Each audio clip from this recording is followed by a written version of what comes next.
I know part 1 of Fern is in full swing right now. You may be running around using Stark, using the Slayer herself, maybe you're doing helper rewards, maybe you're trying to farm mines for that extra bit of crystals so you can hopefully pick one of them up. But ladies and gentlemen, today we have new information on part 2 of the banner, which is going to be featuring none other than Ubel and Fern. So Ubel has like all attack slots, 2 magics, 1 physical. Kit is pretty support heavy, I would say. We have stuff that's going to be able to give us more arts damage. We have like super art damage buffs, accuracy buffs. We have a crit res down, also some art gauge on the true art. The super art is going to be giving us more accuracy and reducing enemies earth res by 150 as well. This entire kit looks very solid considering this is a magic earth support unit, and magic earth does need a bit of help right now. If we look at the passives though, she does have increased earth allies arts by 70, so this actually will work with someone like War God Finn's tactics ability. She also has her own true weapon. Her true weapon is it's okay. We got some earth res, some magic res,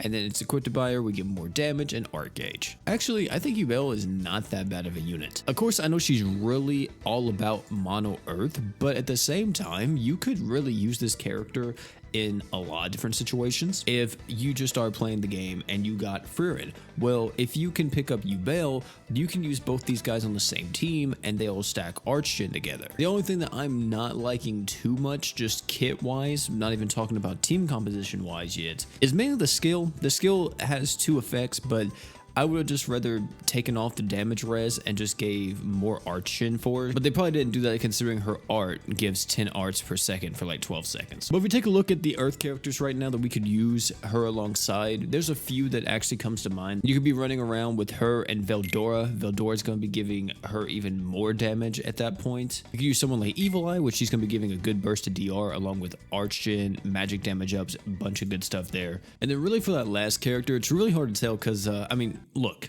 there's not a lot of good earth magic characters for the ascended units.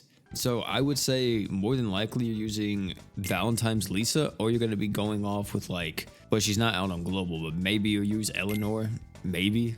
Or just call it a day and throw War God Finn on there and, you know, don't have to worry about anything. If I'm using her on another team, I'm going to be thinking about her more as like just a damage dealer that can deal with evasion characters that can also Archgen. I may just be looking at how to buff up various parts of her kit while using her with like another support. So like her and Star God, for an example, could be really good, or her and Hoka could also be very solid since she lowers crit res and wants to crit, and Hoka can buff up crit damage. Definitely not as crazy as Fern, but possibly the next best unit that we want to get in this crossover. But we still haven't even talked about Fern yet. So Fern is going to be a water human. She has a little bit of DR in the kit. You can see the true art is a very unique type thing where every time you use the true art, it gets exponentially stronger and it caps out at 350,000%. But as soon as you use an art or super art, it resets. So the general gameplay loop would be either to use your art first or save up enough Archgen to use your super art. Once you use your super art, you can go in with the art to get some more DR for the entire team. And then once you have that art going, you can just pop off with the true art over and over and over again until you need to start refreshing with that super art and art. And thanks to her passives, she can actually crit by herself. If she's above 80% HP, she gets 30% super crit rate. As long as she's above 50% HP, she's going to have 100% crit rate. I would have loved for a character like this just to have 40% super crit or even 50, so we could just see some ridiculous damage numbers. But this one right here, I think there's a lot of fun teams you could do with Fern. Her true weapon is actually not too bad. It's giving you more water damage, and this stacks, by the way. So if we're thinking about teams to run her on, unfortunately, you can't really use her with her mentor. I mean, you could, but like, there's not really going to be a point unless you're just using her specifically for DR or something. But it's kind of sucks because I would have loved for one of her best partners to be Fern, but that's not the case. Unfortunately, her best partners are going to be characters that are a bit older. For one, I'm thinking Beta. You run Beta alongside her.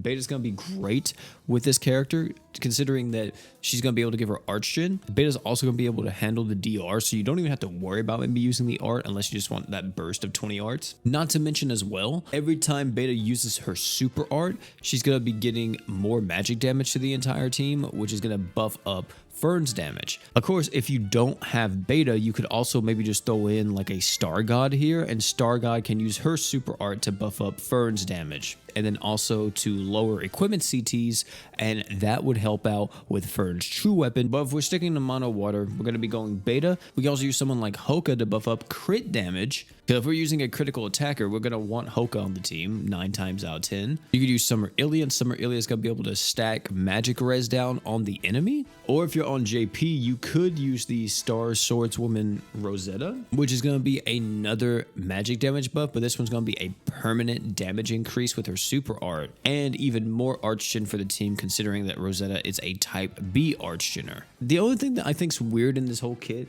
is the fact that she just has some DR. I think this art could have been without damage mitigation, but at the same time, it's good that she at least has some form of this, because this crossover hasn't had anyone with a damage mitigation buff. So if you are a newer player and you're starting out during this crossover and you pick up Fern, she can be someone that just gives you a bit of DR. And ladies and gentlemen, that right there is the entire crossover. We now know every single US kit, and they all look pretty solid. I don't think any of them is necessarily bad. It seems like Fern's gonna be a crazy powerhouse, and I love that she is kind of about attack speed or attacking consecutively. If you watch the show, you would know that Fern literally said that she recruited Fern just because of her attack speed. So I kind of like how they incorporated that into the game. Not bad whatsoever. I think Ubel is also going to be a very solid unit. Of course, Stark and Fern herself are both doing really good right now in part 1. I've used Stark quite a bit, and Stark seems to be doing crazy deeps for one, and also really good break damage, and I'm loving just messing around with them right now. Really hope that I do pick up Fern, because I do think she's still the best unit from this entire crossover, but I can just imagine how dumb